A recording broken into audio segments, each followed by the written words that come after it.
All right, man. So welcome to the High Stakes Conversations podcast. Right, that's what I'm calling it. We'll see Absolutely. what happens with it. Right. It'll stick. I mean, it'll stick. I like it. High stakes podcast. Yeah. So hopefully good. If you guys are coming in, we're getting ready. We're talking to T-Rock, the ace, the drone ace. This is gonna be a really cool story. I've been really excited to do this. I was like, fuck yeah. So I'm just gonna help drive conversation, and then I got a bunch of questions lined up. If you Awesome. if you want to stop, you're feeling uncomfortable, you want to change subjects or anything like that, just let me know, man. Nah, I don't want to I'm. push you. I told you like this is like part of my healing process because it's been 2 years, but I'm still trying to get through it. So this is gonna be part of my biggest step is talking about it publicly in a way.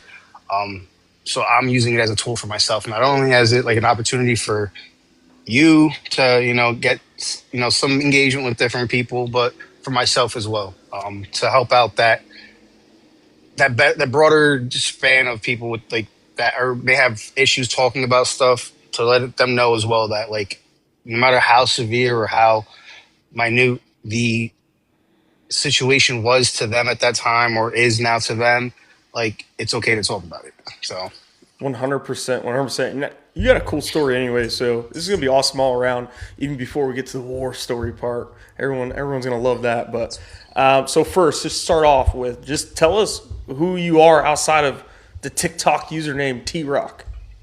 outside of the TikTok username, I go by Joey. I'm Joey Turok. I was born in Brooklyn, New York. Lived in Staten Island for a little bit. Moved to Pennsylvania my senior year or my freshman year of high school.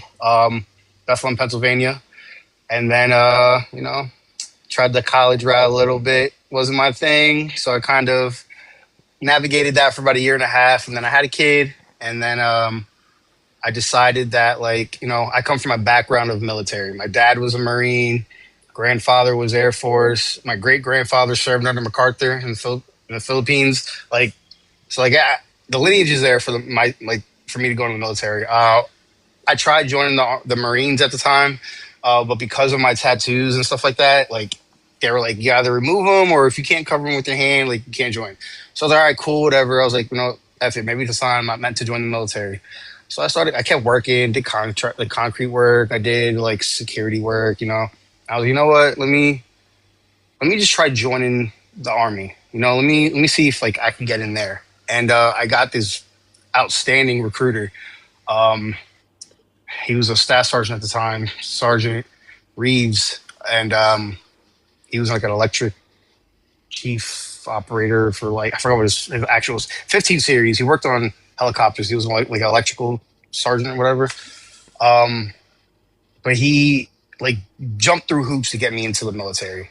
That's how I ended up landing in the military, because I was having a hard time joining because I just had so much medical history, with surgeries and stuff like that on my ankle from football, and just getting different medical documentation was a pain in the ass. And believe it or not, I got really bad vision, so I had to get a vision waiver, a medical waiver for the vision stuff. My glasses are thick, dog. They're thick. The BCGs, man. I had that problem. I was in basic, and they could only correct one of my eyes. So I was running around with one eye corrected, one eye not. And I finally went to my drill sergeant after 3 weeks, and I was like, drill sergeant, I cannot see with these things. And he's like, well, put them in your fucking locker, man. I was like, roger that. Roger that. Bro, it was what was the worst was the pro mask week, for the Seaburn, and they had the inserts, and the inserts, the insert stuff paper thin. So my legs were super fucking thick, so my eyelashes kept touching everything. I'm like, dog, this is the worst experience of my life.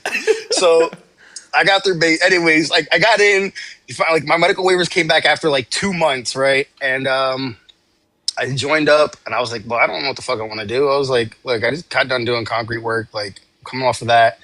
All I know is I want to join the service, 25 at the time, I was like, I don't really have anything to give to my kids, and but I also, growing up, 9/11's like the big pivotal thing that turned my youth generation to grow up so quick, I guess you could say. When 9/11 happened, I was in fourth grade, and I knew that like there's like that whole sense of pride thing as you grow up, and during especially during a time like that.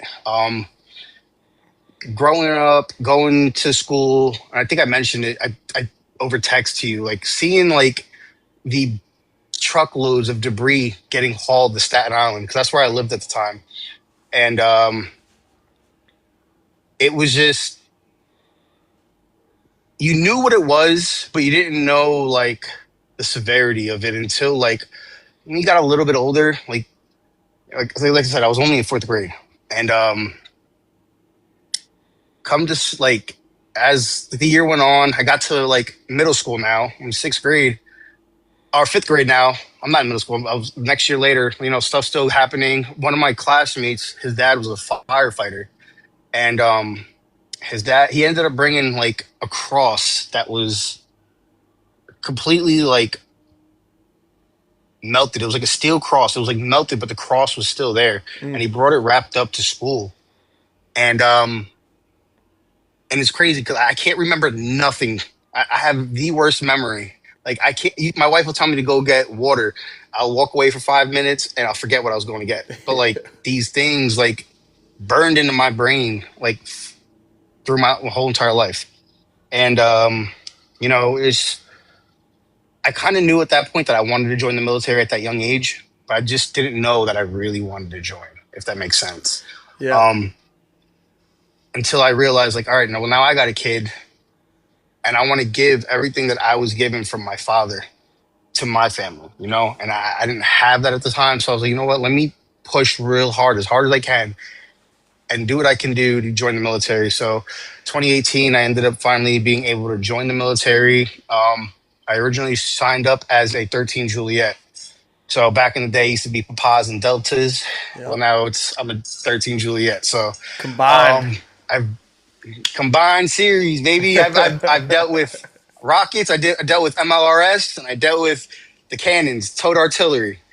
They both suck, but they both suck in their own ways, and I loved it. Yeah, until you quit on us. You know what? We'll get into that story too. All right, we'll get into that story too, because I re-enlisted. In Iraq to reclass, and we'll talk about that. That's a long story within itself, and I regret it to this day. I freaking regret it. But yeah, so that's how I ended up joining. Went to basic in 2018. I was like one of the older guys, like I said, 25, turning 26, and that was a pain in the ass because like it was like, damn, I got to like reception. I'm like, I'm a grown ass man, like sitting here. I ain't gonna lie. I sat in reception. I like, you're sitting in those open bay showers, and I'm like bawling my eyes. I'm like, bro, what did I do? Like I had such a good life. You get real emotional. What did I do? You get really emotional in basic. Thinking I wasn't even in basic yet. I was just in reception, bro. I was like, bro, what did I do? I done fucked up this time. I made a phone call. I made a phone call, and I called my great uncle raised me, and I called him, and Uncle Jerry, that was his name. I was like, Uncle Jerry, I messed up. And he's like, what? He called me little man. He's like, what, little man? I was like, it's nothing but criminals and idiots in the army. I was like, I need to get the fuck out of here, dude. For me, I went to basic and AIT in Fort Sill. And so like I'm this, city boy, with a little bit of country experience, here and there. But I've never been to the Midwest a day in my life. And like 80% of the people that went to basic were from the Midwest. And I was like, where the fuck am I? I was like, dog. There's a cow. You see that cow? Yo, where's Toto? Because I just got dropped off in the middle of nowhere. This man has no country experience. My buddy Cody. Oh man. But yeah, so needless to say, so like, I eventually, joined up, whatever, went to AIT, went to basic, and then I ended up getting stationed at Fort Sill.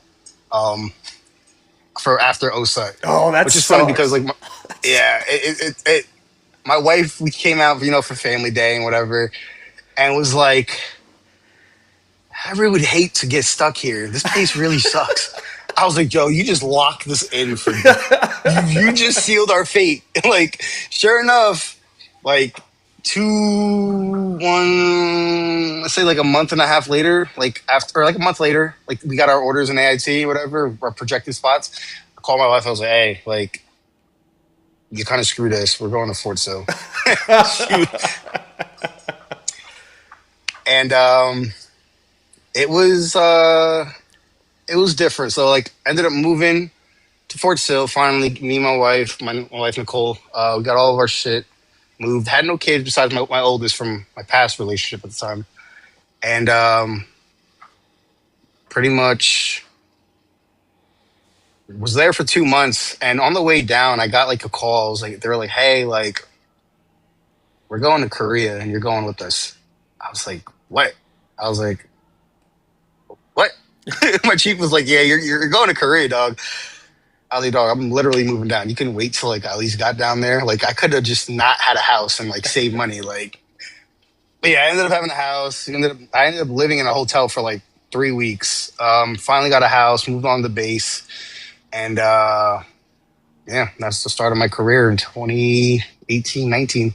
Fun, Sam T-Bot, Saw T-Bot. I don't know who that is, but they know me and they know somebody else that I know. That's funny. That's awesome. That's awesome. So, did you do any deployments while you were 13 series? When you were 13 Juliet? I was a 13 Juliet when I did my deployments. When I did my deployment at the time, like I said, I reclassed over in Iraq in November of 23. I reenlisted in Iraq. But yeah, I was a 13 Juliet. Did rotation to Korea, which is it's rotation, whatever. And then I did, your NTC, and then I went from Fort Sill to Drum, and I did JRTC, and then I went to Iraq. But I was a Juliet that whole time. I was a Juliet for like 6 years of my career, or I'd say about 6 years of my career.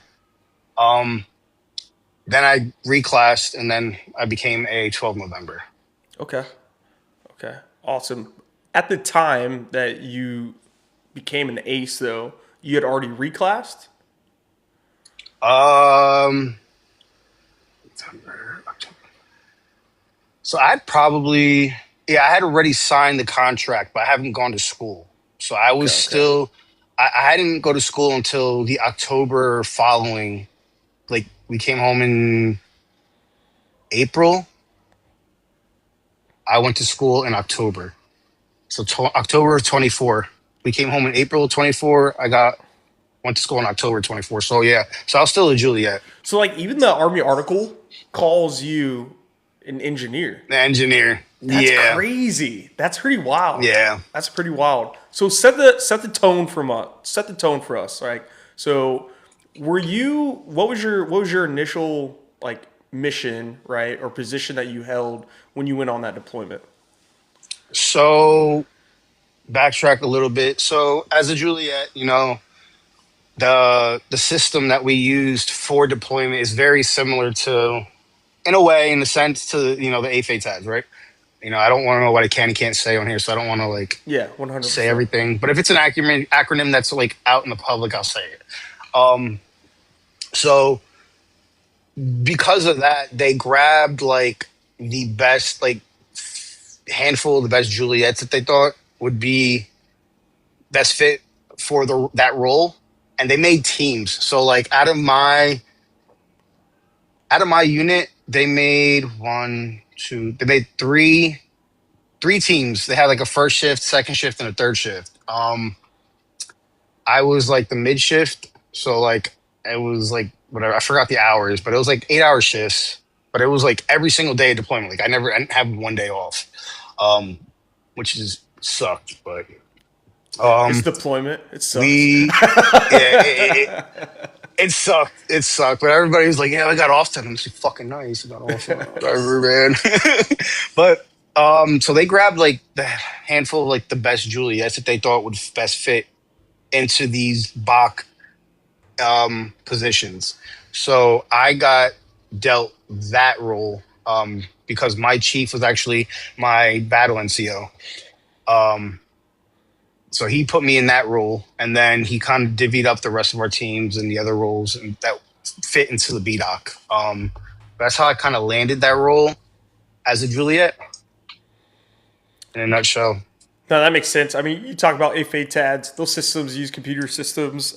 And you should be able to say the name of the system because what they have the Coyotes. What were you guys using out there for your engagements? Yeah, it was a Coyote. So they had the Coyote system, Coyote missiles, which is they had just came out with the 2 plus or two. I forgot. Like it's been so long, I forgot the names of them. But we were like the test dummies of like a bunch of different stuff at the time, because everything was so fresh and new. Like Yep. we literally, so when we trained up for this deployment, we trained like we were gonna get attacked by swarms of like mini drones, right? You know what I'm saying? So like how the Iranian and Ukraine stuff like that, or not Iran, Ukraine and Russia stuff, right? Yep. Like they showed a lot of those, and then they showed like the bigger group UAVs, right, or UASs, and the way they made it seem was like we're gonna get swarm attacks and stuff like that, and yada yada. Which is terrifying, But right? that Because you're looking at your it, system getting it's you don't know. overwhelmed. Yeah, you only have so many Yeah, rockets, right? you don't. Well, not only that, but it's like you don't know where they're coming from. You don't know, especially if it's a quadcopter, right? This thing is so small, like radars itself can't pick it up. But that wasn't even like our issue. We maybe seen a quadcopter maybe a couple times, minus the times that we like had our like FSRs running, test stuff. Um, but the biggest thing about like the deployment that was like the most stressful was everything that we trained for wasn't what it was when like real theater stuff went into effect, right? Yep. Um, so like you trained one way, and then like stuff starts happening. So like you get complacent, right? So I got there in July. We're chilling, ain't shit happening, whatever. We're hanging out. We're in Kuwait. Go from Kuwait, we do our certifications and everything in Kuwait. We go on the plane, the little combat, what is the C-130? Get on that thing, all jam packed, ass to ass, and we fly out. We do whatever, go to Iraq, get dropped off. We start in processing there, getting all of our like rooms and stuff like that, our chews and everything, and you know we start living our lives. We start doing the training there, doing the left seat, right seat with, at the time it was Ohio National Guard that we were taking over for, and they didn't see nothing. They didn't see nothing, and like we were so well prepared that everything that they were teaching us, we knew more.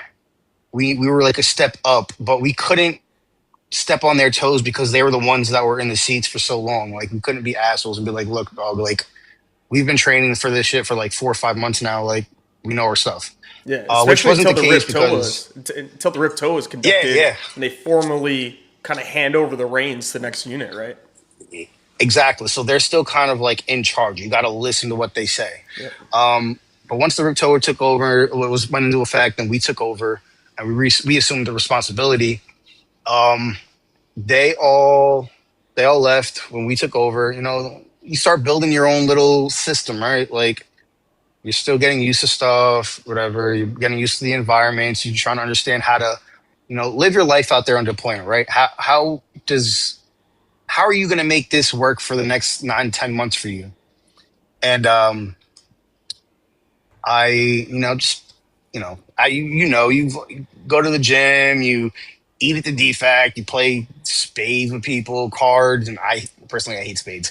I'm so tired. I get so I hated spades, but all my whole team loved playing it. And I would just sit there and watch them and just be like despise them. But um, so you count your days by your meals and your workouts and the next day, and then the conversations you have with your family and stuff like that. And then like we started getting into stuff like our battle drills, right? Started doing our battle drills and everything, and um, one I think it was first shift was supposed to conduct our first live fire, right? So this is the first time anybody from our battalion is going to be shooting one of these things in theater, Yep. and I'm like, well, brother, good luck to you, because like everybody's and everybody's in that room because of like this is the first time. Yeah. Like there was a general in there. There was our colonel was in there, All sergeant the major brass, was in there. man. Everyone's like, Oh, everybody's like hard on it, right? FSR, something happened. It had to get pushed to the right, and of course, to the right is my ship. Oh, I'm like, shit. son of a bitch, dog. I'm like, ain't no way, bro. Like, I'm like, these guys know I don't do good. Like, anybody, I don't do good with pressure, dog. Like, I need to like talk myself up for pressure. Like this, I was like, this is not it. And I'm like, all right, cool, whatever, I could do it, bro. sweating. I was sweating. Yes, yeah, man. So they set me up, right? They fly out the Optera, and we're watching it on the camera in the room, and I'm like, I see it finally come up on my screen, like the track, and I'm like, all right, cool, boom. I'm like, sir, blah blah, but I was running through my stuff, sir, blah blah blah, whatever, and I click it right, and I go to like spin up a coyote, but for whatever reason, because there was like a ghost track over my shit, the coyote never spun up. So I couldn't get the coyote to spin up. And I'm like, I've never seen this. Like, what do I do like in this situation? And they like flew the Aptera back around and like put it down because I couldn't figure it the fuck out. I was like so nervous. And then like So at this point, you're like, explained to me, fuck, man. Like, fuck, man. I'm training the for very this. first one. And I'm cooked. The generals are looking at each other and they're like, "We're cooked, Bob. This is who we brought in." Yeah, bro." we're fucking screwed, man. Call the Ohio State guys back. And I was so nervous, dog. When I say I was nervous, I was nervous. Like I was like pale in the face. My hands were cold, and that room was hot. When I say it was hot, it was hot. I mean, it had AC, but it wasn't working like that great. Yeah. And but I was like flush cold. And then so like, all right, they flew it again, and like this time they didn't put a track over it, and we ended up shooting. I ended up shooting the coyote, and I got the coyote to spin up, called out birds away, whatever. It tracked down the thing, and boom, and finally hit, and I was like, oh my god! They were like. Good job, man. But hey, don't let that shit happen again. Because next time it happens, it's like life or death, my guy.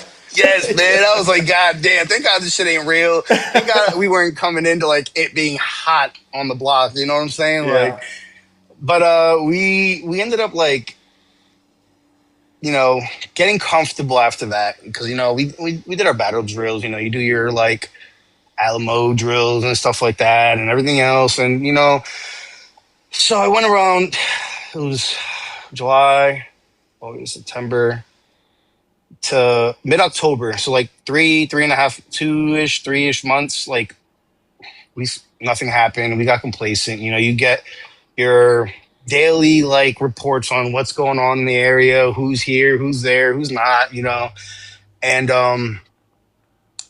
I'm not gonna lie, I got complacent. All right, you get complacent after a while because like it's just repetitive. It's the same shit over and over and every day. Groundhog You're Day. staring at, yeah, pretty much. But our first initial attack happened literally. What started everything with us was everything that happened with Gaza when Israel started doing their thing with Gaza and everything. Pretty much that whole attack actually. Well, vice versa, when all the Hamas or whatever started doing those fly-ins with their freaking big fan planes and stuff like that. Yeah, Yeah, paragliding into Israel. paragliding into Crazy, yeah bro. into like these festivals and stuff, just doing their thing. And whenever Israel retaliated is kind of like when we started getting the fire from like all the proxy Yeah. groups. The threat increased, basically. Yeah. Yeah, significantly. And like we're the first, like I said, the first 3 months we didn't do nothing besides chill.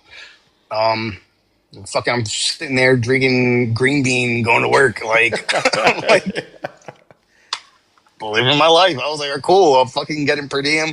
I mean, it wasn't much; it's like $350 a day, but whatever. Yeah. Like Tax free though. racking You up know my what little, I'm saying? yeah, three tax free. It adds up, man. I mean, whatever. But but after that happened is when we like started like getting actually attacked. And our first attack was on first shift. And again, like I said, the complacency is what killed everybody. But I love TikTok shop. Let me take that back. No, you're good. You're fine. Not it like it. I didn't mean it in that sense, but in the way of like it stung people in the hearts, because like you're like, damn, this shit is actually real. Like we've always trained for it, but we never actually thought something was actually going to happen, because nothing has been going on for so long out here. It's been kind of chill. So when everything did happen, it was kind of like a left field type of deal. It was just very like, holy shit, like this is real. Like shit's going down. Like now we got to buckle down. But first shift, seen it. They didn't. I guess they were trying to engage it or whatever happened, and it ended up like I don't know how much is out there about it, but like it ended up doing damage to one of the hangars that had a ISR asset. Significant damage. And so after from that point on in October, it was like October 17th. From that point on, like everything was like no joke aside, all jokes aside, like y'all need to hunker down, especially in this FAD position, because like you need to know what you're doing and see what's going on and understand what you're seeing, and the training you have needs to be put into effect, because that was an ISR asset, but that could have been an LSA with hundreds of lives, Yeah. and it would have been on your hands. And that's when like the reality of like I'm responsible for other people's lives during that small window that I'm in that shift, right? Um Anyways, so I'll fast forward a little bit to my first engagement. Um and it's crazy because I only remember three things. Like I have 13 engagements total. I have had the most in the Sajoa.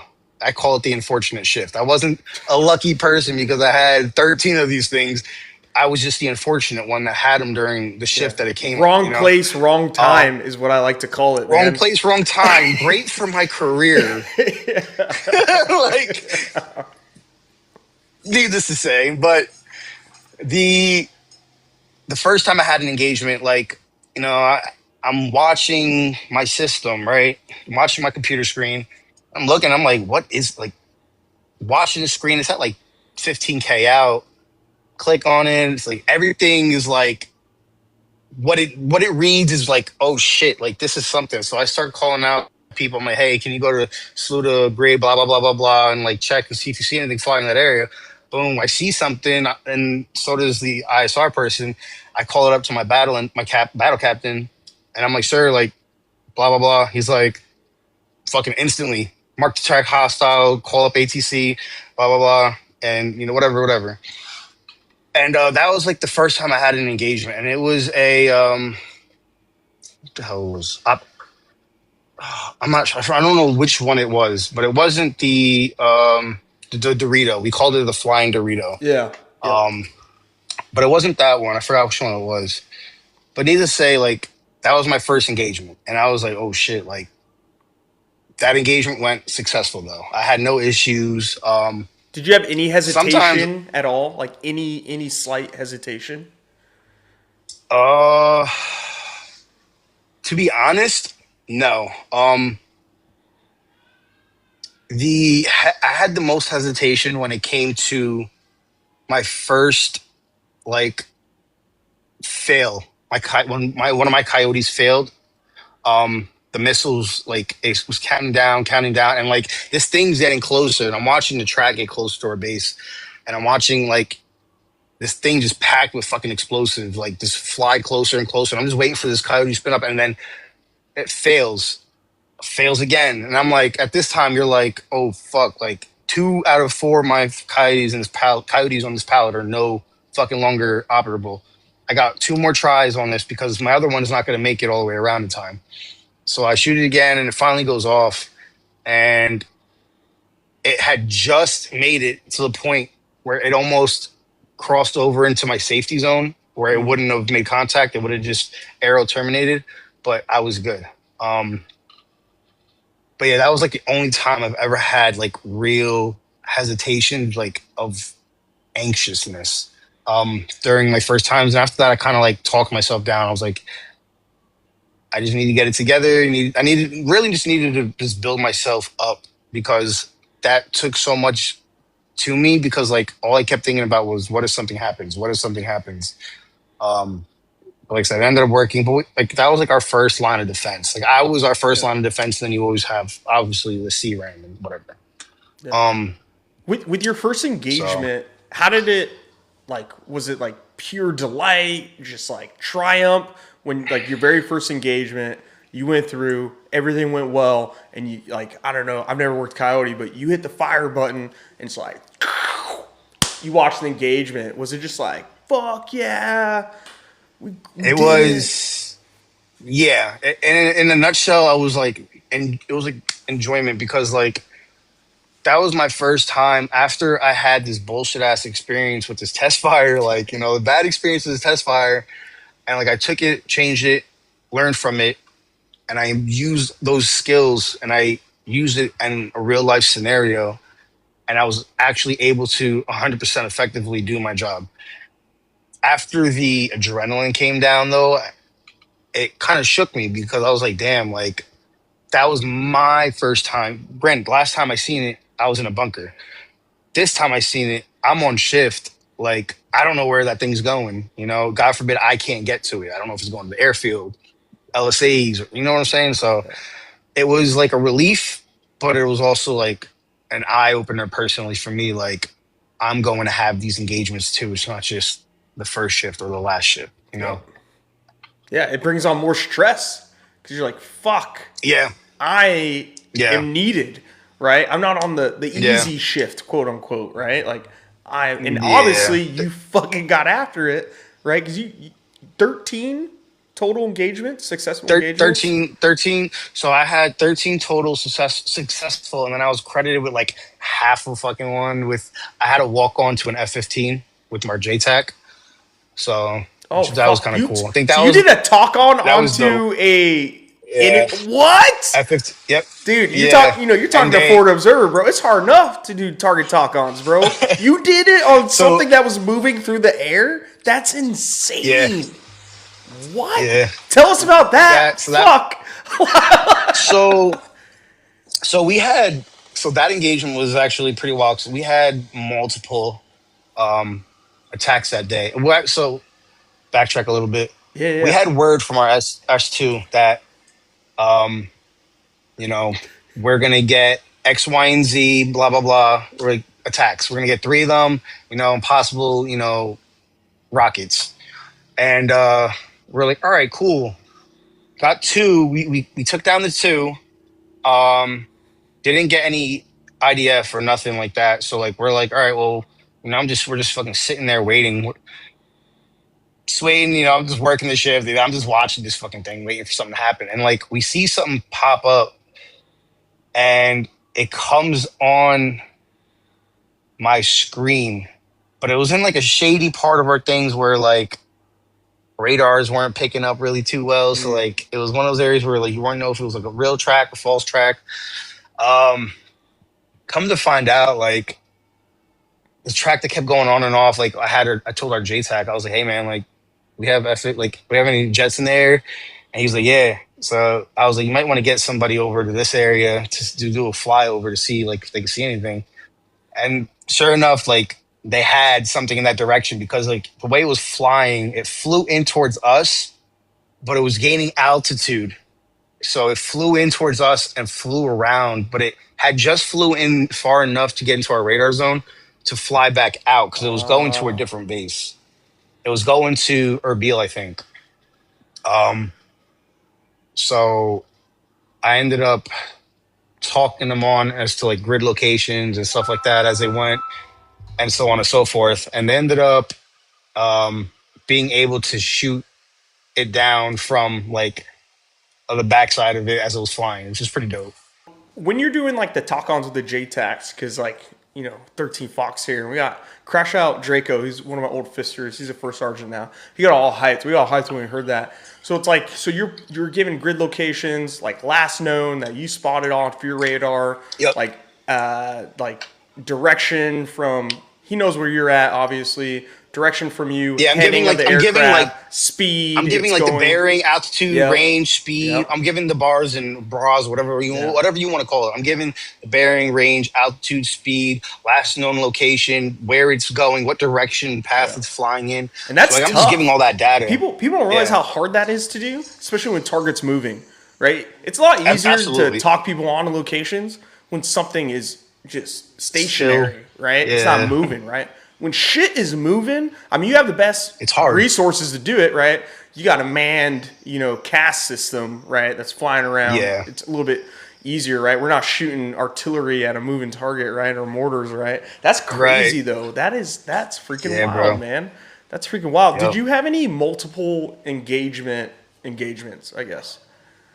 Um, so the one that I remember is from Thanksgiving. So Thanksgiving was kind of like one of the days that like broke me mentally. This is like one of the days I have issues like this, like one of the days that I thought I wasn't gonna fucking like make it home.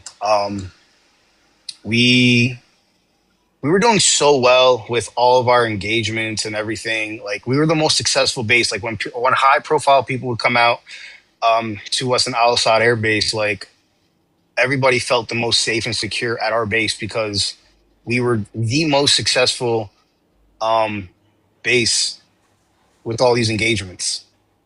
Um, we've had only one land in the time that from October to November, which we were getting hit like almost every day, every other day with either like one rockets, fucking ballistic missiles, everything. The only thing we didn't see was small arms fire. Um, but my first like real like dual engagement, it was supposed to be three. One ended up crashing down in a field somewhere that ironically the Iraqi army found in the middle of the desert, and called us up and had our guys go out and recon for it. Um, the I had two engagements that day. The first one, I'm trying to remember what it was called. It was like some system called like the Femers or whatever. But the system was ass. It was like we were our test dummies because like so we were doing so well with our engagements. Like the army, big army wanted to try out all these different systems with us.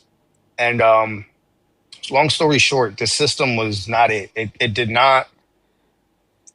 It was not it. It kind of jammed up all of our systems and nothing was working. So we ended up just shutting it down, whatever. And then Thanksgiving came like 2 days later. We ended up getting two one ways. And that one we made contact with I forgot how far out it was, but it was like damn near close. The Coyote had went out, racetracked around. When I say racetracked, it means like spin all the way around. Did like a big circle to regain the speed and altitude it needs to come back around. And it racetracked back around and it made head to head contact, like right outside the fucking safety zone again. And then the second one came from another direction. than the other one, than the last one that we had, and that one uh, I got as well, but I was able to get that one further out. I lied, and then there was the third one on that day was actually got by the CRAM. Was got by our CRAM guys because I was like out of fucking rounds at this point because there was a point where we weren't getting enough rounds in the area like at all. Like we didn't have enough ammo because either the ammo was is we got to think about it like it's gone so long without any fires out there. Like the need for using them, like there's faults within the systems, right? So they also it was like a joke. Like they called me like the coyote breaker because like every time I would go to shoot one, it would never work. Something would happen with the system. I'm like, no, that's not my fault, man. Like something would happen with the system, and I'm like, dog, that's like the FSRs were like they loved me but hated me at the same Yeah. time, and like I found out like real quick, like your FSRs are your best friends because when you need shit done, those guys are fucking jumping in their little Toyota pickup trucks or whatever they got, and they're hauling ass out to the firing points and to make sure we can, be mission capable again. I would hope so. They And get paid enough money to fucking do it. oh shit, I mean, honestly, if I got paid what they got paid, I would so fucking do it. I don't know, but yeah. So we got two. I had those three engagements, right? So I had two of those, and then later that night, T-Rock, as give me like our one second. shift was Hey, getting. James, I'm going to interrupt him this one time and one time only. This is like a discussion between me and T-Rock. So you can ask your questions, but I'm going to wait until there's a natural pause. But I'll interrupt him this one time. What block was the system you're using? He keeps asking. 2 or 3 Bravo. It was like a two alpha, a two alpha.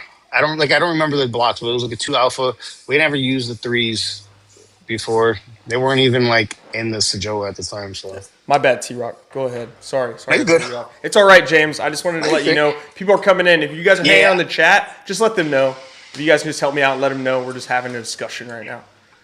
And he'll answer questions at the end. I promise. Save them till the end. Yeah, I'll answer whatever question. I can't see them on my end, but I'll answer You're good. whatever questions. But yeah, so like later that night, we're getting ready to end shift probably within the next hour, and my buddy our S2 guy comes in. He's like, hey man, like they're talking about hitting us with like ballistic missiles, like they did back in 2021, whatever. They had like that big like fucking they shot like 17 ballistic missiles or whatever, or 8 ballistic missiles, whatever it was out there at the time, on Al Assad. So they were talking about doing the same thing, and like our major comes in and was like, look, I'm gonna do whatever I can to get you guys home safe.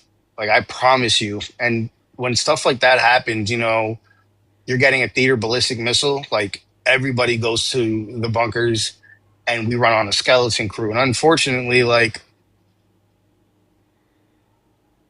I would have been one of those skeleton crew personnel because I was an essential person for that. It would have been me and my battle captain or battle NCO, right?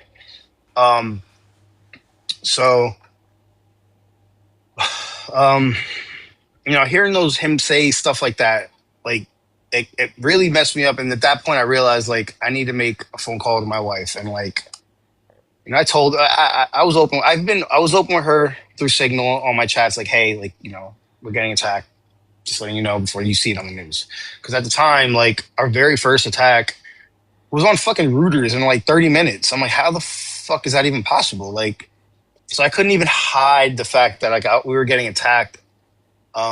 And that's propaganda From my spouse. both ways, bro. You know what I'm saying? Like, when Yeah. you look at it, right? When we have successful strikes as America, where we're operating at it, hits the news immediately. Vice versa, right? Whether it's Iran, right? Syria, proxies. Look what we did. They are vulnerable, right? That shit like was so. The very first time like I tried like hiding it, emotionally it was like a lot. Like that was like my first time ever feeling like I was vulnerable to something. But that fight or flight kicked in, And the biggest thing was to make sure everybody else that was in their shoes and made it to the bunker. So like me and me and a staff sergeant were like running through, making sure everybody was out of their fucking rooms, you know. And after a while, like you get numb to it. You start sleeping through the shit. You start like, I mean, obviously, out of all fucking people, I can say like you get numb. You're like, oh, fuck, bro, I just want to sleep, dog. Like, Yep. come on, man. Like, but Absolutely. it, you know, I called my wife on Thanksgiving night, and I was like, look, I don't know when you're gonna hear from me. We're going on a blackout. Like, I just want you to know I love you and give the kids a kiss for me. Like, you know. And that was like my first real time of like breaking as a soldier and as like a man in the military. Like that was like my first real time I think I've ever broke down and like cried after I got off the phone. Um, then I sucked it up and I, went out to midnight chow, and then the next thing you know, Midnight I'm getting a chow. text like, "Hey, yeah, midnight, I fucking love midnight, some bang bang chicken, dog." Best meal in the army is midnight chow on employment, guys. If you got Yo, DFAC hands where you're down, at, best meal in the that army. shit hits, especially after the gym, brother. That shit hits so good. Oh man, you miss it when you come home. Yeah, But 100%. the but that was like, after that, I sucked it up, and that's when I like started really like disconnecting myself from my emotions and stuff like that. And I think that day forward, it was like the life the life changer for me. Um, like a part of me, I felt like is gone because of that. Like I've never felt something feel like it was going to take so much from me, and then nothing happened. So like I expected to just be gone, if that makes sense. You What? come to terms with like you come to terms like at a certain point in that environment, you just come to terms like what happens, and I'm okay with it. Um, I know and exactly it's what you're talking about, man. I know exactly what you're feeling. It's the first deployment, even the to the part where you talked about like you just get tired, right? At a certain point, my very first deployment, man, and you just one warrior talking to another warrior, man. It's a normal feeling, right? At one point, it wasn't so much like fight or flight is still there. But for me, like yeah, I stopped getting scared and I was just getting angry, is what I'll say. Like angry, annoyed, like you motherfuckers are shooting at us. Like I'm gonna wipe you off the face of this earth. And it wasn't like motivated. I'm gonna wipe you off. Oh, we're warriors, we're killers. I was just angry, man. Angry yeah, because I was yeah, numb from being terrified all the time. It was just like a switch went off in my head. yeah, So I can really relate to what you're talking about. And on top of that, right, I couldn't tell you how many times, I didn't have a wife or kids at the time, my first deployment, man. I couldn't, I don't have enough fingers and toes to tell you the amount of times where I was like behind cover, right? And we didn't have to worry about fucking drones and shit, crazy shit, right? Just mano y mano type shit, right? But how many times I was like laying behind a rock, waiting for rounds to come out, right? To poke my head out of cover, start adjusting the rounds, and like thinking like this is it for me. And remembering, you know what the craziest thought I ever had, man, when that happened to me, was like laying in a rock, and I was thinking about what my classmates were doing from high school, right? And I was like I wonder what fucking so and so's doing right now. I tell you what, he's not laying behind a rock in the middle of eastern Afghanistan, thinking like this is the last 5 minutes of his fucking life, right? And then it's over with, yeah. and I get up and I walk back to the base and start bullshitting with the boys playing fucking spades, and we wait to do it all over again the fucking next day. I know exactly what you're feeling, man. That that the what you just said right there too is like it blowed my mind like how we all did it. You go through all these fucking just.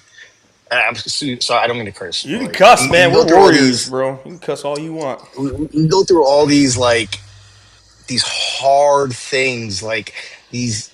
And I'm gonna like veer off of two little things. Like what you said.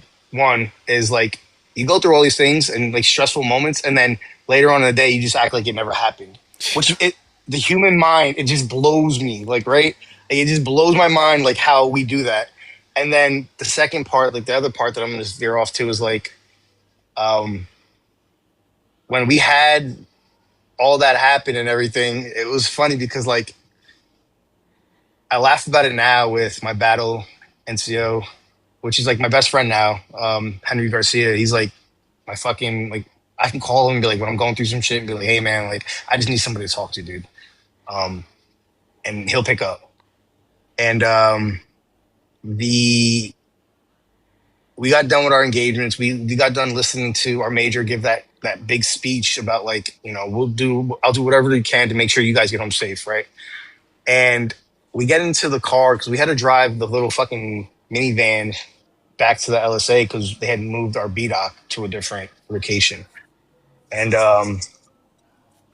we get in the van and somebody plays like "Where Is the Love" by the Black Eyed Peas, and it was the most awkward silence ride we've like the whole, normally we're listening to like Waka Flocka or we're listening to some hype stuff in the Nah, we were listening to some Black Eyed Peas, "Where's the Love," and we're all just quiet. Yes, yes, dude. Thinking It you're was going dead into silent in the doomsday, van. bro. You're like, this is it. This is This is it. it. We're gonna die. Where's the love? I don't know. It's not in this fucking country. I can tell Can't you we all that just much. get along? Get along. I was like, we laugh about it now, but like Yeah. back in the day, like it was just I got one of these weird puzzle things. All right, there you go. It was just at the time it was just like it was what it was, and like we all didn't go to the gym. We all just stayed in our room. And I was like, "Fuck, I'm hungry, dog." I hit up our JTAC. I was like, "Hey man, you trying to go get food?" He's like, "Yeah, I'll pick you up." I went with them to go get food, and then like as soon as I got my food, they were like, "We ate," and I got a message like, "Hey, like we're about to have to run to the TBM bunkers."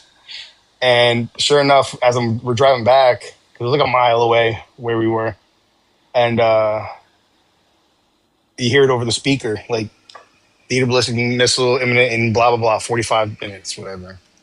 And so whatever, hauling us back and all that stuff. And then yeah, that was like the very first time like I've had like a moment. That was also like my multiple engagement story there too. Sorry, I went off on like a big ass fucking tangent. No, no, it's awesome. No.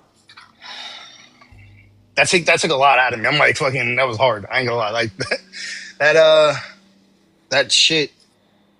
Like that was like my first time ever telling that story to like openly, other than like my therapist and like my wife, obviously. Um, but like I also think of like I see like people like you. I see people who served before me go through the shit that they went through, and it's like I put myself in a headspace of like, why am I so scared? Why do I feel the way I feel? Like you're not going through anything. Like it's not that serious. Like where you guys were dealing with people fucking swarming you with small arms and like you know what I'm saying? Like I think of stuff like that because it's in. I never seen footage. I've seen some like random body cam footage, on YouTube, and you see the movies of like how things happen. And you're like, that sucks. That genuinely sucks. And like you're like I get kind of nervous to tell my story to people like veterans, because especially veterans of your time, well, not you're not a veteran, you're still active duty, but like people of your caliber ranking, and like veterans that have been in those shoes back in like the early 2000s to now or even earlier, like what are you fucking like, to me I don't want to be told what are you like scared of, why did you feel that way, because you were dealing with drones, like what is that? That's nothing to be fucking scared of. Or you got fucking rocketed every day, cool, so did I. Or like we got hit with, literally our BDOC moved 3 days later, our BDOC got hit with a ballistic missile in the same building. I was like if that wasn't a fucking sign like of God speaking, like that, at that point I started believing in faith at that moment. But like I just I felt like for the longest my deployment was so minute to compared to what other guys have went through that I kept it in for so long. Um, and I just the stress that I went through, the shit that it just broke me as a person for the longest. Um, and the fact that something can make me feel so scared and vulnerable as a person,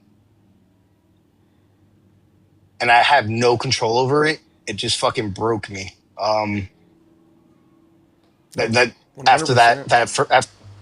after that day, and then it was just a lot, I guess you could say, to really like swallow after we got like taken out of the theater ballistic bunkers and all that. You know, it was literally we were in there for like 8 hours, and our bunker we had no fucking lights. It was just pitch black. I couldn't see shit, couldn't see anybody. I knew who was around me by their voice, but that's about it. And obviously our flashlights on our fucking kits or phones or whatever. But like after that, like I went, got some breakfast. I was fucking starving because we were sucking in dust for fucking 8 hours. Yeah. And I went to my room and I like fucking bawled my eyes out. I never felt so fucking vulnerable, and I felt so alone, but I wasn't. Um, I was like from that moment on, I was like, I'm never gonna make myself feel like this ever again. And that was a moment I realized like I needed to just disconnect my emotions, my feelings from anything and everything from that moment on. And never did I the rest of that deployment really cry or fucking have any type of like sad emotion. I felt angry, like you said. From that point on, I just felt so angry, so frustrated that I was even in this position because like I just started thinking about why the fuck am I even here? Why are we here? There's no real mission set for us to be here. Like we're just sitting ducks and we're in the middle of a fucking proxy war. I was like, there's no real point for us to be here. There's no real point for us wasting fucking lives, possibly because we're at that time, like shortly after that, those three soldiers from Georgia Guard had just gotten their LSA had just gotten hit by a one-way drone and blew up, and three of those soldiers died. It was like around that time.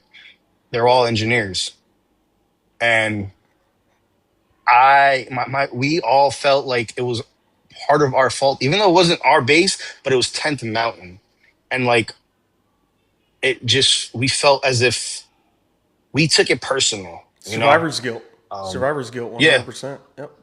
yeah, and like I just to this day it just frustrates me that everybody made it home from 10th Mountain, but those three people. Yeah. That we were those people in those seats supposed to be protecting everybody around us, and we didn't. Like, nobody got severely hurt at our base.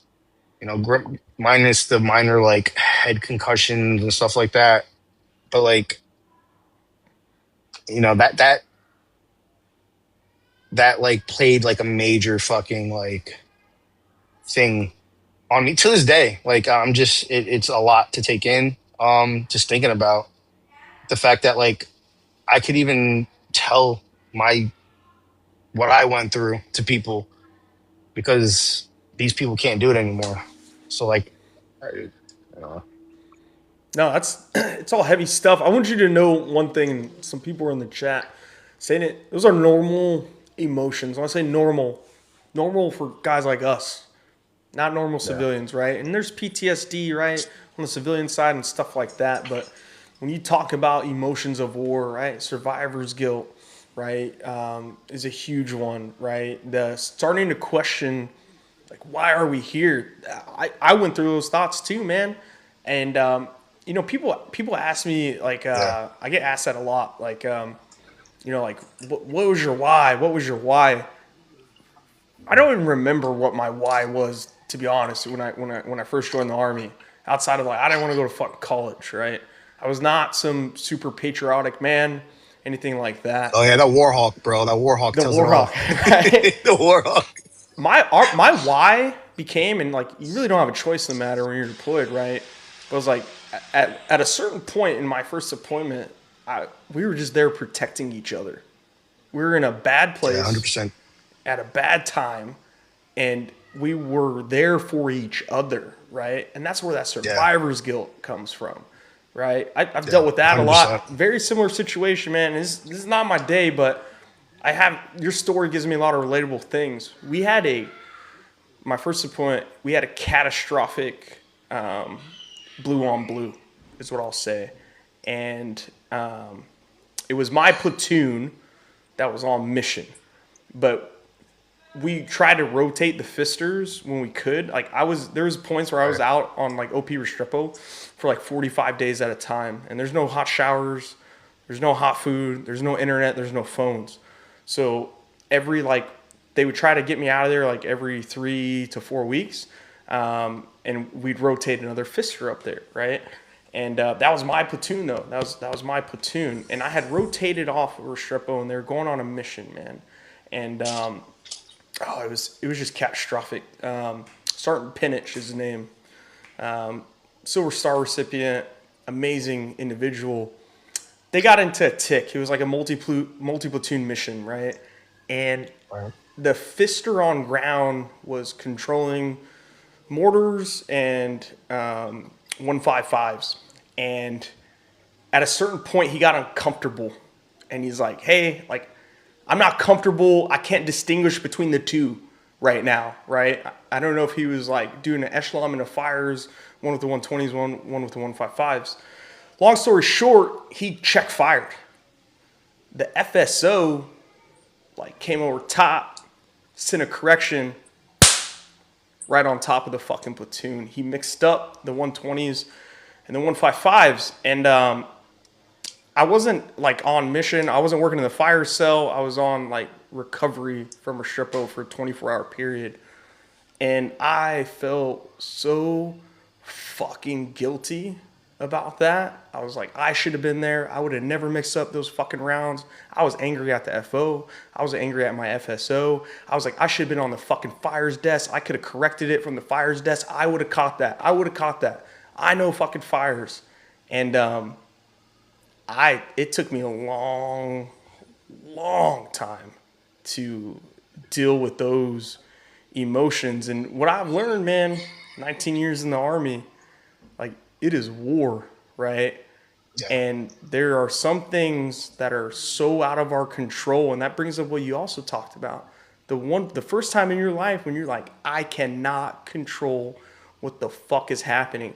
The only other time I ever feel like that, and it happens more often than not, my wife and my children when they get fucking sick. Like my son, he's 8 weeks old, and he spiked a fever at 6 weeks. And I'm like, fuck. We take him to the ER, brand new baby, right? I have no idea. That is out of I'm trusting somebody else to take care of my child because I don't know how to do it, right? And all my trust, that is the worst feeling in the world to have, and it's extremely comparable with what you were just talking about. I don't know. There's an enemy that has a say on how our day today is going to be. However we want it to go, there's someone else who has a fucking say, and we don't know what the fuck's going on, and that fucks you up in the head. Fucks you up in the head. At the end of it, you have every right to feel those emotions 100%. Don't ever downplay either, man. I say this a lot too. The same shit happens. Like, if you want to look at it, right, we can say the same shit. Nothing was like fucking World War II, brother. Or Nam, right? You know, but it's a different fight. It's kind of like comparing old NBA to new NBA. We can say all we want, right? But the fact of the matter is people get faster, people get stronger, people get smarter. War fucking changes. I tell you this, man. Yeah. If you had me pick right now, I would rather go back to the cornball, know exactly what I was fighting against. I'm fighting mano-a-mano. I know they got PKMs.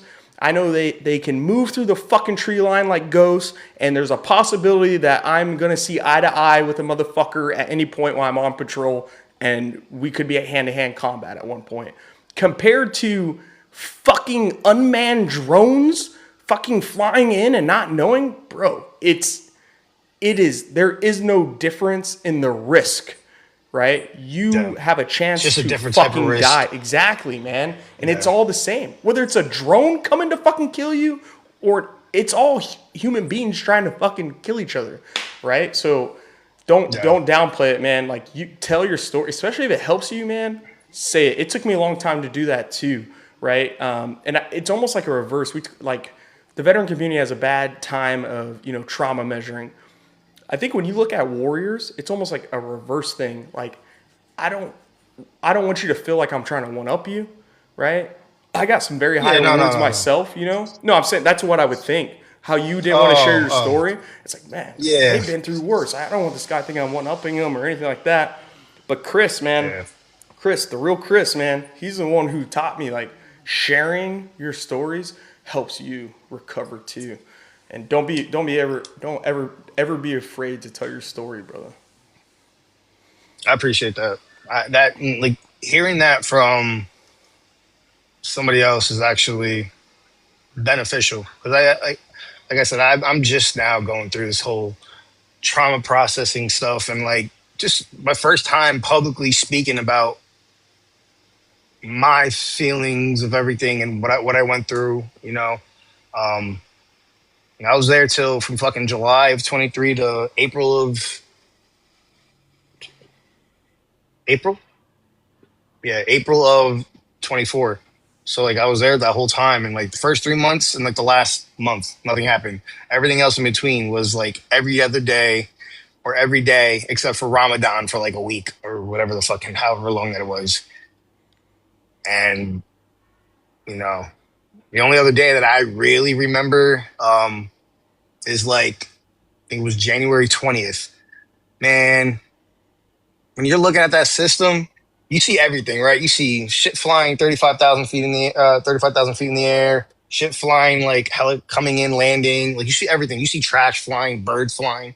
You have like people slewing cameras all day long, right? Just checking to see what the hell's flying. You're confirming with people all day long what it is, checking my who's supposed to be flying in for the day and flying out. And we got like this weird like it looked like a false ram attack, but it just went off and it was like a one off thing, and then literally like minutes later we got bombarded by like fucking it was like 20 round. I think it was like a total of like 20 rounds of like IDF and plus mixed in with like uh, be ballistic missiles. And thank God we had like the Patriot systems that had just been like brought onto site because of everything going on. Like they brought the Patriot systems in probably like a month before, and everything was like fucking.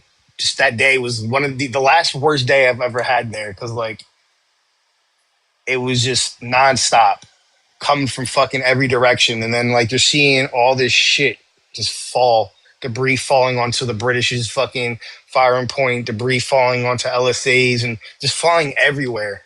Um, but yeah, It's wild, that was like man. the other. Yeah, yeah, it's just wild. Definitely, I I don't regret going. I do regret not being able to go back. I wish I can go back and just keep doing it. And there's like I've lost my sense of purpose while like when I came back home from the deployment because I served such a bigger cause over there, and I didn't realize how big of a purpose I served until I came home. Like until like they started like they were like they want to do articles like they want to do an article about you and like the other guys that got this ace status, and the funny story about that is like the ace thing started off as a joke. Like it legit started off as a fucking joke. Yeah, you're an And artilleryman. yeah, Fucking ace, yeah, bro. it was a fucking joke. Yeah, yeah. Our mate was like, "Oh man, what up, Ace?" Like, Yeah. nah, man. Like, this is a fucking joke. And then, like, You get one drone, two drones, three drones, four drones, and at this point, I'm just competing. I'm like, who has the shittier shift? Who's gonna get the most drones? Like, I'm Yeah. competing with the other shifts. I'm like, yeah, man, I got the most fucking drones, baby. Let's go. Fucking. At the end, I had a tally on the side of my desk. I would tally how many drones I had, and I had 13 at the end of the deployment. And I'm like, fucking, I had the most drones. This is a joke, baby. Let's go. And like, it was a joke. It was all a fucking joke. And Until it we didn't. wasn't. I didn't until it wasn't. Yeah. It was all a joke until it wasn't. When I came home, it was like I didn't realize how big of a purpose we served over there, and I didn't realize how drastic the warfighting scene had changed on our deployment. And that was the first time our military had seen attacks like that. Um, and 10th Mountain handled it as a whole really fucking well, minus those three individuals that lost their lives. But as a whole, like the mission set, we were originally over there to deter ISIS, right? Yep. That wasn't the fucking. I mean, we were doing that still with the Air Force assets, but it ended up changing a little bit our mission set while we were over there because of all the geopolitical BS that was going on.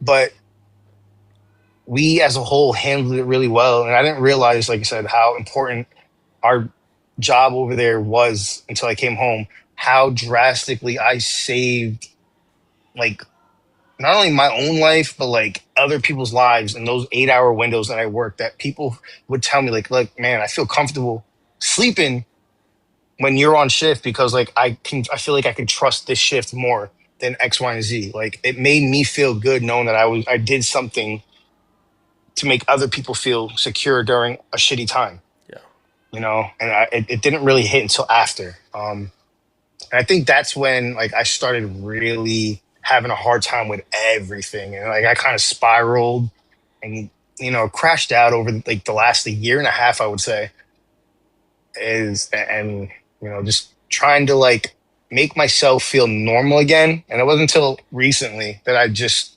started feeling okay speaking about stuff. And you got all those fucking internal demons and stuff like that that you deal with when you come home from that, and especially like I said, like I deal with the fact that like I compare and contrast my deployment to like people's deployments back in the day. Like, why am I feeling like this? Like, I have no right to feel like this. My fucking emotions and feelings are wrong, right? But then you talk to somebody else, and it's like, you did some cool shit over there, but like inside, I didn't feel that way. I felt like I didn't do nothing crazy, but everybody appreciated the shit that we did while we were over there. Those people that went through the shit understood us, understood what we went through. They understood how I felt. And like, it sucks because like you can talk to somebody who's been in small arms combat and you're going to one off find somebody who had that. And like your time in the army, right? For me, I'm not trying to, like I said, the whole compare and contrasting. I'm not trying to do that, Yeah. but it's so hard for me to explain to somebody, oh yeah, I was terrified of some fucking shit flying in and blah blah blah, and all you know is ballistic missiles, or all you know it might be like IDF, right? And I tried so hard for the longest to like understand why I felt the way I felt, why like this, I would be so fucking angry. Like I almost ruined my marriage because like I was just so angry when I came home because they just, how the system is. Like they put you in and they expect you to live a normal life once you come home. And I didn't know how. Like I said, I had to emotionally disconnect everything from my life, my feelings from my life, because if not, then people would have gotten hurt. I would have fucked up at some point and things would have been on me. And I didn't want that. So it was easy to just disconnect and forget. And I just never learned how to be empathetic and sympathetic towards people, for the longest. And it wasn't until like last year that I started doing it, and then I got heavy into like the booze, and then recently, the biggest trigger for me recently was everything that happened with Iran, right? Seeing all these one-way drone videos resurface, because they were so familiar, and I was, and I've, you know, I had, I've had so, and that the little bit of time, like I've had so many night terrors. I had so many like sounds of like hearing, like the incoming sounds going off again, like, and I would hear it in my head, and there was nothing there. Or I'd go to sleep and I'd wake up and I'm just fucking drenched in sweat, or I couldn't sleep. And there'd be like a day or two where I wouldn't sleep because I was just so scared to go to sleep because I didn't want to like envision that shit again. I didn't want to hear those sounds again. It got to the point where I cried to my doctor. I was like, look, I need something to go to sleep because like I had bags under my eyes. My eyes were just so dark. And I was like, I looked like a crackhead. I was like, I need something. So I got prescribed some medicine to go to sleep, right? Um, and it was like that too when I first came home. Like I had an incident where I was taking a shower. It was weird. Taking a shower, and I like looked into the shower head, and I swear to God, I seen like the truck where I was in with like the fucking shower walls. And like that had happened like 2 weeks after I got home. And I'm sweating just thinking about it. Like that shit, like, Yeah. and that's when I realized like I'm not okay. But I kind of like buried it away because I didn't want to think that I wasn't okay. And then I seen everything that I ran happen, and like that's when I really knew like I got some fucking issues and I need to address them before I get worse. Um, but I spiraled out shortly after that. I'd gotten drunk, and I like did things I regretted. I like put, I don't know if you can see scars on my hand, but like, I did a lot of things that I regretted, putting my hands through fucking my car, um, waking up, seeing my hands full of blood, and like, just at that point, I almost lost my marriage. Um, I didn't want to be here anymore. Like, I didn't want to be here. I didn't want to feel the way I was feeling anymore. And that whole deployment that I thought wasn't anything, I knew was something, Yeah. you know? Um, but it wasn't until late February when I started feeling better. Like, started talking to my therapist, started being honest. I gave up liquor. Still drink beer, not gonna lie. I like me some beer. I'm okay on the beer, but I can't drink the liquor. I drink liquor and I spiral. So I gave that up, and like I'm like getting med boarded out of the military, and like I'm just trying to find myself on this next journey out without making sure I don't lose it, because I know it is as easy as it is to get out and want to get out and do different things. It's easy to get lost too along that process and forget that I am a person and that I do need to make sure I still take care of myself. 100%. 100%. One thing I wanted to touch on with you too, man, it's a lot of veterans go through what you went through, right? And it goes back to kind of like what we were talking about, like on the deployment, right? How you 1 minute you're like, I'm gonna fucking die. This is it, right? And the next minute you're joking and smoking again, right? You don't have Yeah. time on a deployment to go through those emotions, right? To address No. those feelings. You don't have time, man. And that's where a No. lot of soldiers get caught up, right? At one point you're just on such a high that I'm coming home. I made it home, Yeah. right? You go to the gym and your wife's there, your kids are there, and you're like, this is great. And then 2 weeks later, boom, right? It smacks you. It smacks you in the face. That's why me and a lot of other sergeant majors, right?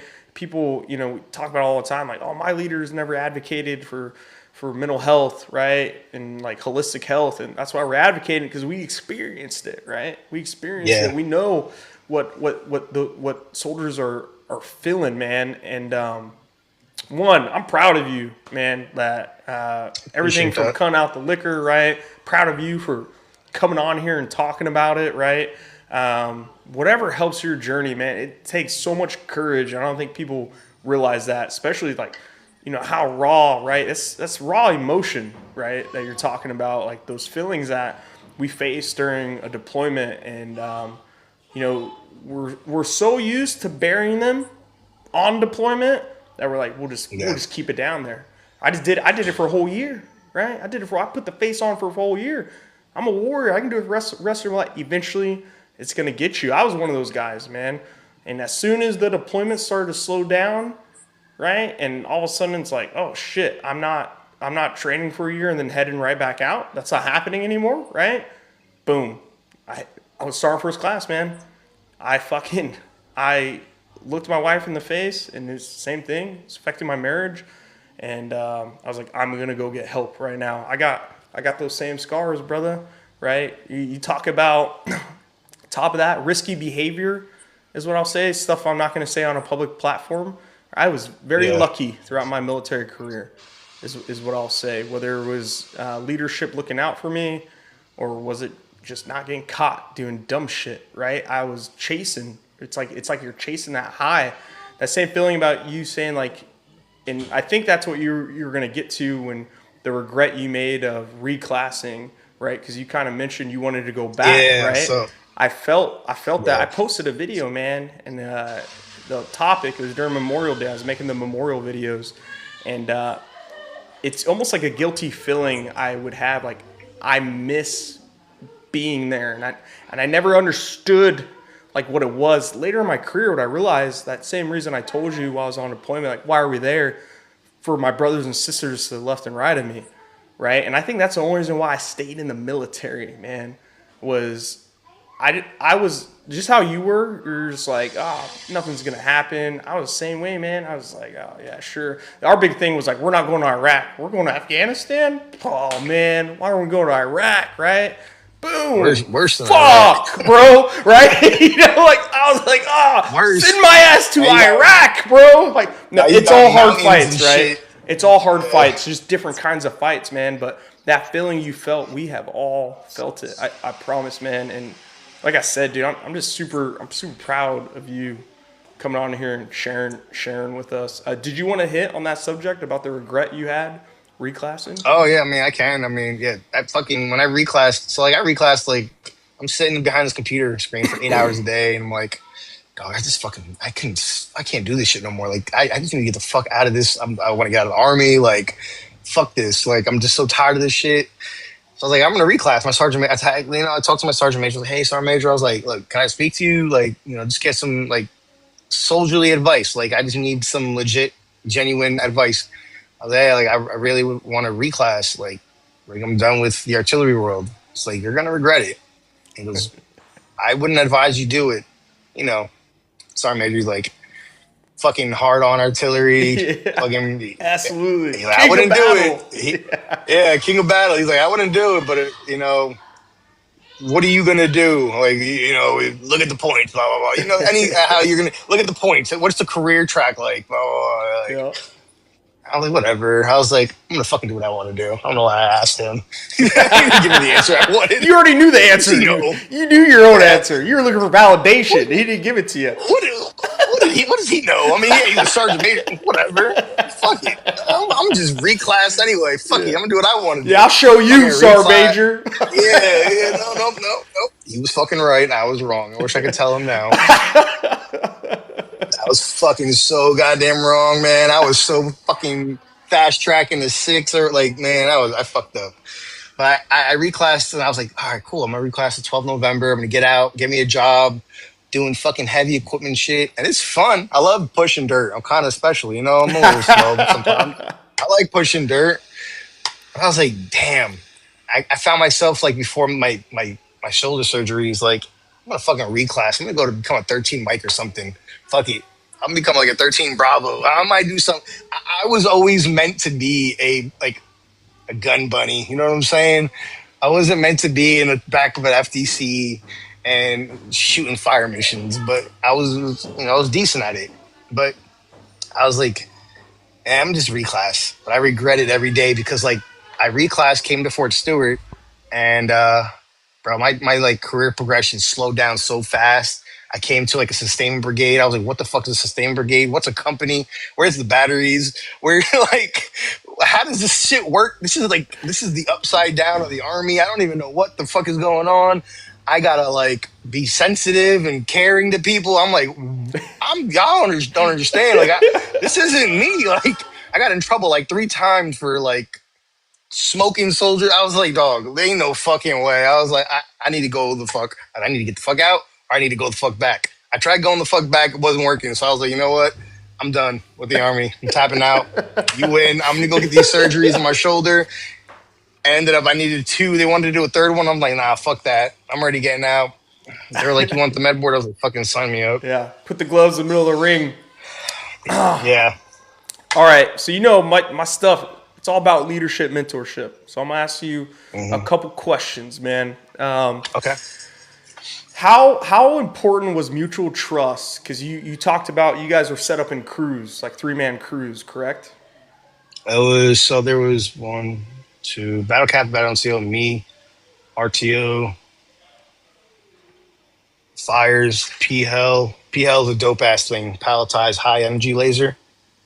Yeah, someone Pretty dropped a fucking cool. comment in there about it. Somebody playing with a fucking Xbox controller, needless to say.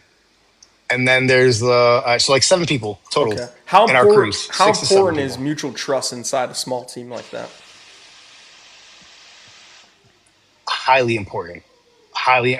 Most trust falls on to your battle captain, your battle NCO, and the fat operator, which was me. And then your next would be like your ISR person who has the cameras, control of what you can see and can't see, right? To have that cohesion and that family mentality was very important because you're doing this shit for like 265 days or 278 days straight every single day with no breaks. Like, you need a strong support system there because if not, that team isn't going to work and somebody's going to get hurt and it's going to be that team's fault. Yeah. No, I appreciate that. And the last question I got for you, or second to last, I should say. What advice would you give leaders preparing soldiers for combat today?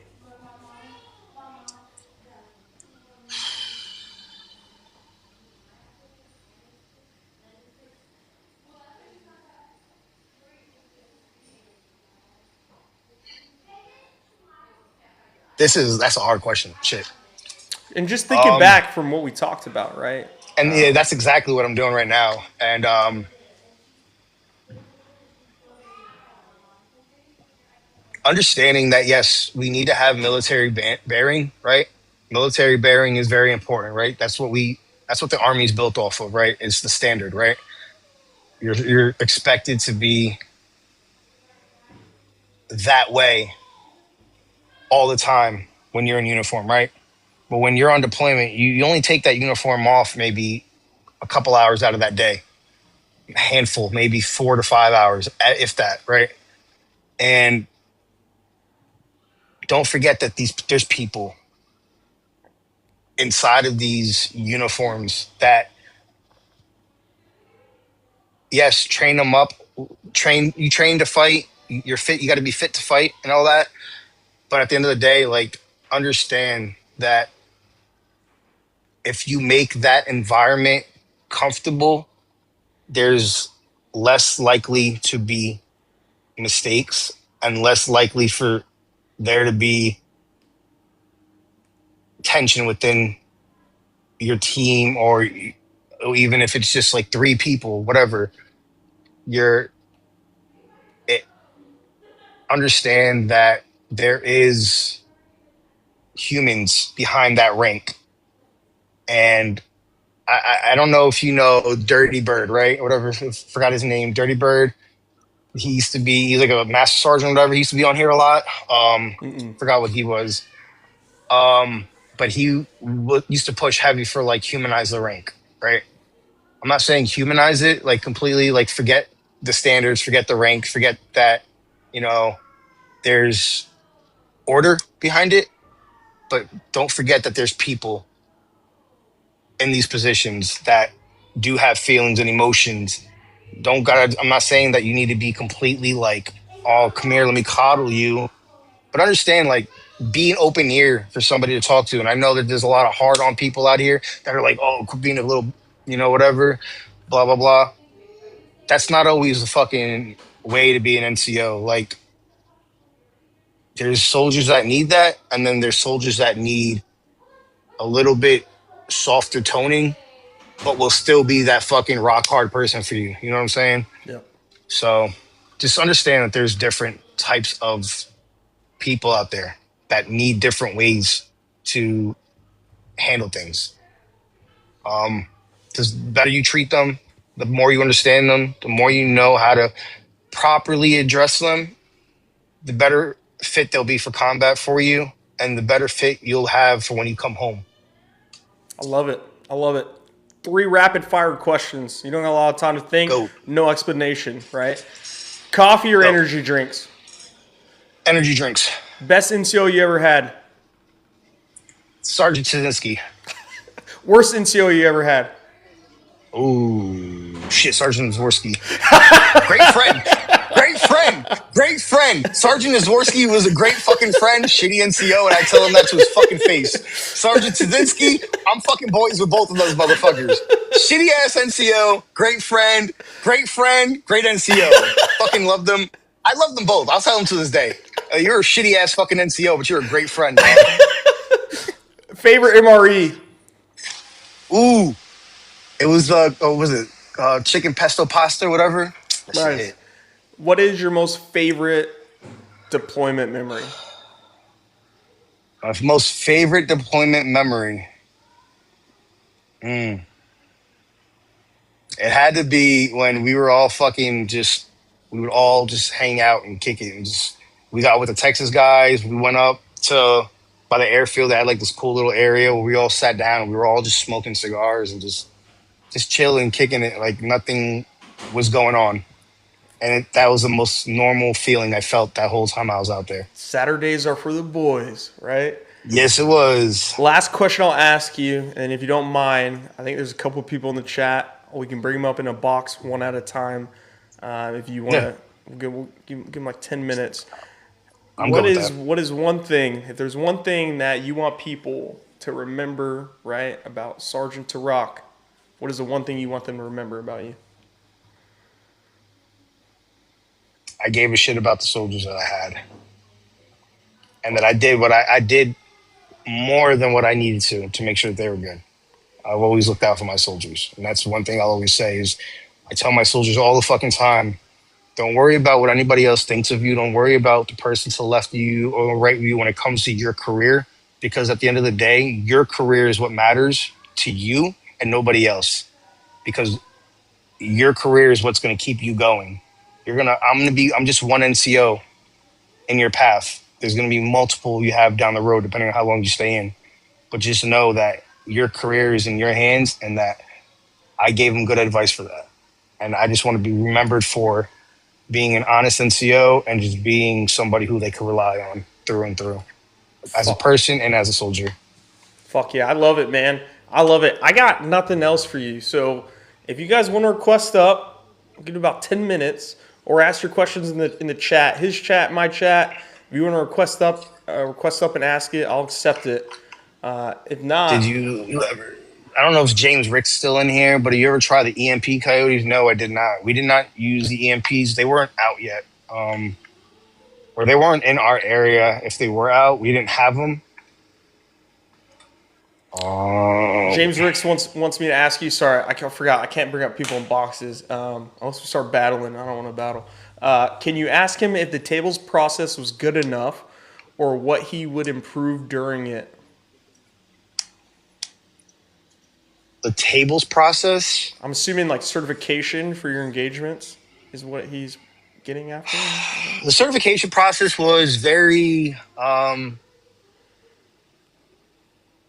You couldn't get any more stricter like unless you were doing the real thing, there was no other like training you could have done, right? You know, you get your scenarios. They do your scenarios, whatever, when you're training and you're doing your certs, whatever. But there's nothing like the mishaps that could happen in real life time. Because when to me, I was more nervous during my certification process, believe it or not, than my actual engagements. My actual engagements, I felt the most calm. Like, and people know me with the loud voice. Like, I would fucking scream. Like, I would make my voice project. Like, they would hear me through the concrete wall until the next room's over. And that's how they knew some shit was going on before the even alarm fucking went off on base and in the building. But the training, I would be so fucking nervous for because like the scenarios were just so out the wazoo and crazy that it made my scenarios not so stressful. My real life scenarios not so stressful. So I would keep them if that's the answer they were looking for. Yeah, he mentioned that the TC they're providing feedback on it. They're trying to update some stuff. They made a video about the whole fucking thing, and I'm in the video. So if you ever in your like life see like a BDoc video about like one way UASs, like it's the video that they show everybody who goes onto the deployment. We made the video for it, and I'm in it. It's the most fucking embarrassing thing ever. I had to train up First Brigade to go.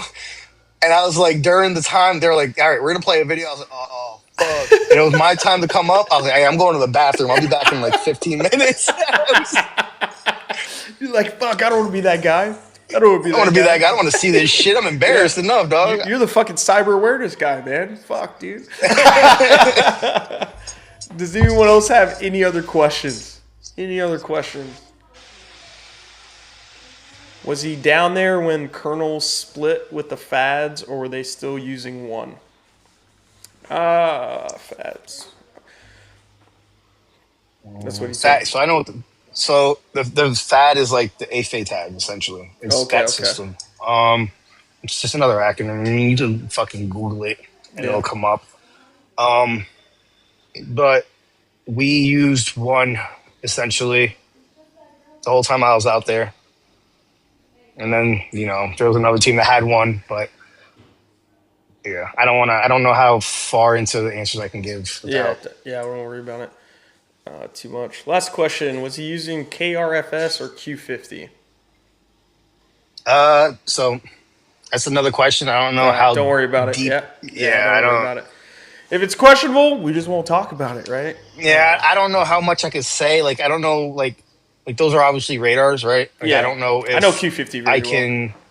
Yeah, Q53 and the fucking Curse is another radar. But if you ask me, Curse, whatever. But that's I'm just say that. But yeah. All good, man. I appreciate you coming on, man. Appreciate you hanging out with me, listening to me. I appreciate you having me on, man. It was dope having this time to talk to you. And like I said, I want to pick your brain, man, about your deployments and everything too. Like I know I got to speak about myself, but like I'm not like a war fan or nothing, but like I like hearing other people's stories too, because it makes me feel, I don't know, like in a weird sense, normal.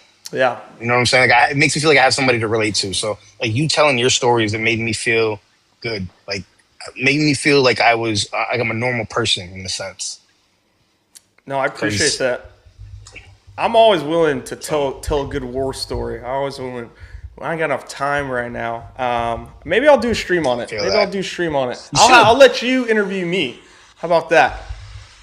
I'm down, man. Look, we could do that too. Okay. Let's get that scheduled. That's what we'll do. That's what I owe you. All right. For you doing me the solid deal. I'll let you run this. We'll reverse the roles, right? Another question didn't just pop up. Any advice?